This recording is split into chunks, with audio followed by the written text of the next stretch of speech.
Tanguay électronique, en première ligne. Ici Alex Harvey et bienvenue à l'Esprit sportif.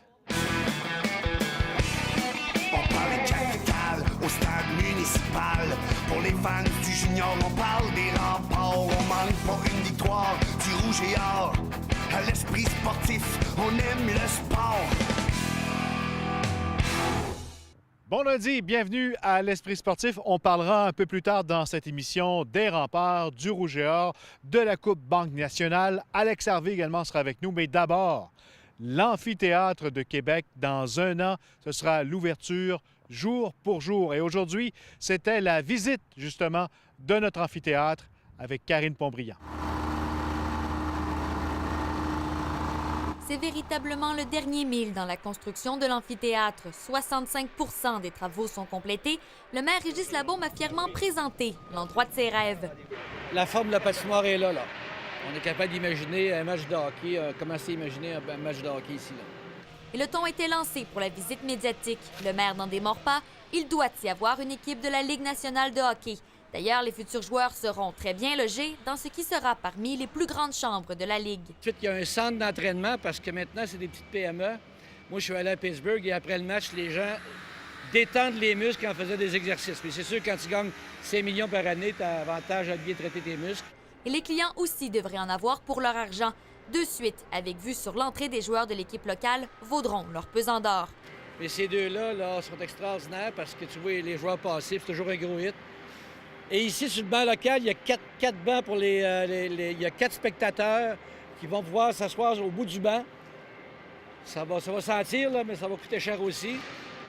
L'ovale de la patinoire est bien visible. Il ne manque que les sièges. Tous les gradins fixes sont installés.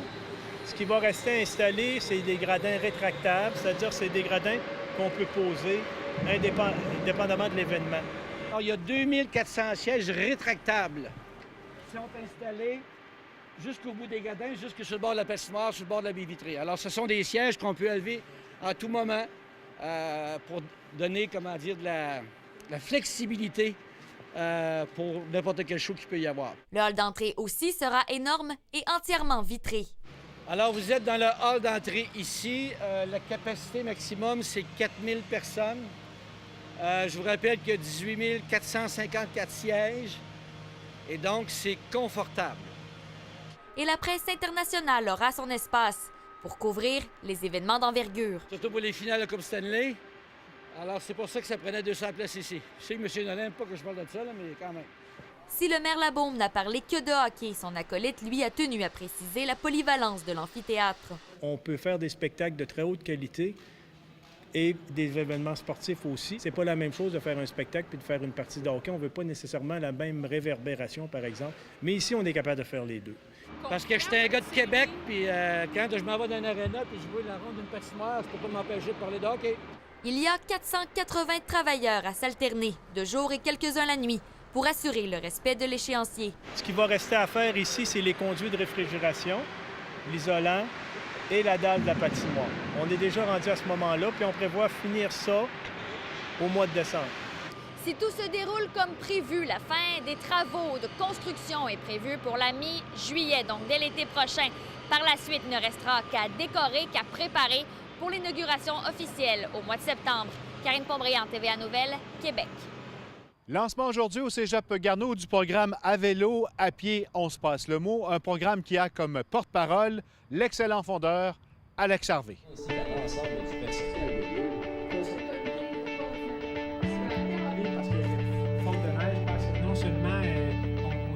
Oui, en fait, c'est donc un projet où on souhaite faire la promotion des déplacements actifs et sécuritaires auprès des étudiants des établissements collégiaux et universitaires.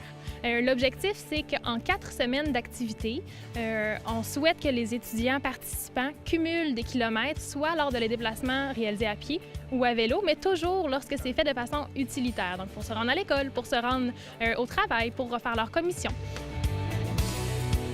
À pied à vélo, on se passe le mot, c'est la 2e année pour moi. Puis c'est une belle façon de promouvoir autant l'activité physique que prendre conscience de l'environnement autour de soi. Donc non, c'est une belle cause, puis j'y tiens à chaque année là, de la représenter.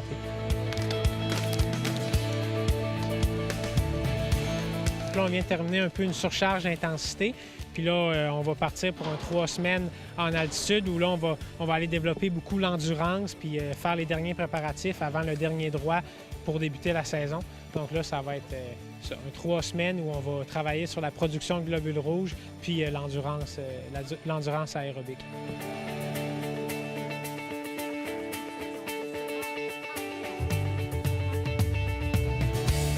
Hâte d'aller sur la neige parce que ça arrive quand même assez tard dans la saison. Oui, ça arrive assez tard, mais je vais quand même pouvoir profiter de la forêt Montmorency. Ils vont avoir une piste de 1 à 2 km déjà au 1er novembre. Donc, c'est de la neige qu'ils ont stockée de l'hiver dernier. Ils ont recouvert de copeaux de bois, puis ça passe pas mal. Ils en perdent un peu pendant l'été, mais c'est pas plus que 30 % de pertes qu'ils ont normalement. Donc, je vais pouvoir skier là-bas déjà le 1er novembre. Puis après ça, je vais partir en Scandinavie autour du 10 novembre pour 2 semaines de préparation sur la neige avant les premières Coupes du monde. Après la pause, un retour sur le week-end de la Coupe Banque Nationale, des remparts et du football rouge et or. On revient dans 3 minutes 30.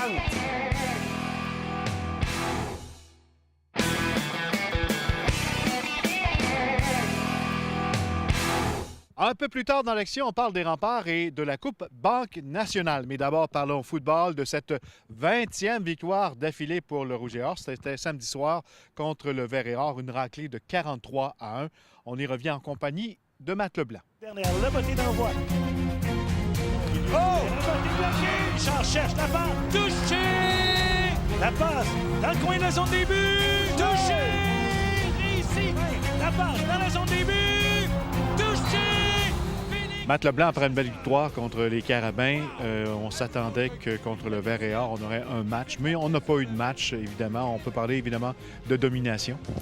Domination, c'est le cas de le dire. Je pense pas qu'une deuxième moitié de match ait été si éloquente que la première moitié. Toutefois, on a construit un match de football. Un début plus ou moins laborieux. On se posait des questions sur des revirements, ballons glissants. Première fois qu'on joue un peu avec les intempéries de température et d'âme nature. Toutefois, je pense que le Rouge et Or a démontré une fois de plus la capacité de s'ajuster autant offensivement que défensivement et vraiment brouiller un peu les cartes pour le Vert et Or parce qu'on n'avait aucune issue, aucune sortie possible en offensive pour aller chercher des verges. C'était assez désastreux, notamment au sol, avec une moyenne d'à peu près 1,5 verge au sol par course. Donc, c'est assez médiocre. À nouveau, Richard regarde du côté droit. Attention, la pression est forte. Il s'en défait. Et Glenn Constantin a confirmé que Hugo Richard serait là pour le prochain match. Évidemment, c'est la logique qui est respectée. Je pense que oui. Je pense que tu mérites ton temps de jeu à l'Université Laval. Malgré la profondeur, je peux pas dire qu'un faux pas te sort de l'enlignement, mais c'est sûr que lorsqu'il y a des belles performances, l'équipe a confiance et je pense que tout le monde travaille dans ce sens. Ça serait pénaliser un joueur qui a si bien fait, qui a rempli des chaussures qui étaient peut-être plus grandes que lui en début de saison, mais qui était bon. Il a vraiment démontré que c'était sa taille et puis il semble pouvoir prendre ce navire-là et continuer tout au long de la saison. C'est Maxime Boutin. Boutin! Touché! Regarde ce début de saison fantastique. Est-ce que le prochain défi du Rouge et Or, c'est pas le dernier match de la saison à Montréal contre les Carabins? Je pense que oui, mais je pense que ce qui guette le Rouge et Or et le groupe d'entraîneurs, c'est de concentrer chaque match de chaque semaine et ne pas penser trop à l'avance de ce défi-là. Oui, la Coupe Vanier à Montréal ou du moins en sol québécois, plein de facteurs qui peuvent venir rivaliser puis un peu changer le focus d'une équipe. Je pense que le Rouge et Or, le plus gros problème, c'est de penser justement trop hâtivement à quelque chose qui n'est pas encore devant eux. Coupe Vanier a été une réalité dans les années passées. Toutefois, c'est très bien qu'il y a d'autres adversaires qui peuvent causer une surprise tout au long de l'année. À méfier peut-être Concordia, un petit renouveau au niveau du groupe d'entraîneurs. 2 grosses victoires quand même en début de calendrier. J'aimerais savoir ce que cette rivalité-là va pouvoir peut-être renouer des liens anciennement vécus par le passé. Mais néanmoins, le Rouge et Or, oui. Le gros match, ce sera le dernier pour voir de quelle façon ils vont entrer en série. Mais ici, là, il y a quand même des matchs importants à disputer.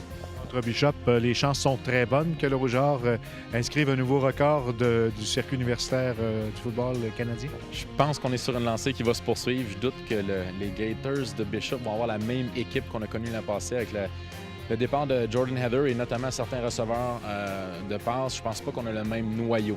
Ce qui fait en sorte que le Rouge et Or, oui, mais il faut pas embarquer dans ce panneau-là d'avoir acquis la... C'est le vieux cliché, mais il faut pas embarquer dans ce panneau-là. Toutefois, quelle belle façon de faire jouer la profondeur. Je pense qu'on est déjà dans une phase, de cette façon-là, avec le Rouge et Or, de pouvoir embarquer des joueurs qui ne verront pas nécessairement du terrain plus la saison va avancer pour leur donner le plus d'expérience possible. C'est justement de servir le mieux possible de cette profondeur d'équipe. Merci, Matt Leblanc. Merci. Début de saison difficile pour les Remparts de Québec privés de ses meilleurs éléments qui sont à des camps professionnels. Vendredi soir à Sherbrooke, c'est par la marque de 6-1 que la troupe de Philippe Boucher s'est avouée vaincue. La défensive des Remparts a été taillée en petits morceaux alors que le gardien Callum Booth a limité les dégâts. À l'attaque, les Remparts manquaient aussi de munitions alors que le Suédois Dimitro Timashov a marqué à son baptême dans la LHJMQ, inscrivant le premier but de la saison de sa nouvelle équipe. 2 jours plus tard, à Rimouski, autre cuisant revers face au club de l'Océanique, une dégelée de 9-3. Devant le filet, Éric Brassard, cette fois, a tout tenté pour sauver les meubles. Guillaume Gauthier avec un doublé et Massimo Carozza ont marqué pour les Remparts, qui auront la semaine pour se remettre de ces parties où ils auront alloué 15 buts et 99 lancés. Vendredi soir, c'est devant leurs partisans que les Remparts tenteront de se remettre sur pied en recevant la visite du Drakkar de Bécomo au Colisée Pepsi. Surprise à la Coupe Banque nationale alors que la Croate Mirjana Lucic-Baroni a défait en finale la grande favorite Venus Williams en 2 manches de 6-4 et 6-3. La 80e raquette mondiale savourait ainsi son premier titre en 16 ans. Plus de 25 000 personnes ont franchi les tourniquets du PEPS pour cette 22e édition du tournoi, ce qui a réjoui les organisateurs. Quand on dit aux gens des médias, à nos amateurs de tennis, comme quoi le tournoi est très relevé, et de voir que même Venus Williams ne peut pas gagner le tournoi. On avait parlé de Mirjana Lucic-Baroni qui a battu la 2e favorite au monde. Ça fait juste 2 semaines de ça. Alors elle s'amène ici avec l'idée qu'elle va gagner le tournoi. Et c'est ce qu'on a vu toute la semaine. Venus a été challengée beaucoup par Lucie Radetchka vendredi. Et même Françoise Abanda a joué un bon match. Alors c'est juste pour... en fait, renforcer le fait que le calibre est très élevé habituellement. D'abord, c'était une semaine de tennis extraordinaire. On a eu une foule fantastique qui nous a supportés toute la semaine, puis une finale grandiose. Alors, le tennis, il gagne, les amateurs de sport, ils gagnent. On a une grande vedette à Québec, Venus Williams, qui nous a fait le privilège d'être là. Elle fait la finale. Et voilà, c'est ça le sport.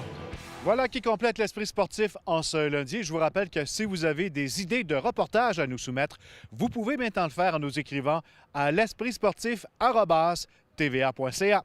Bye bye, à demain.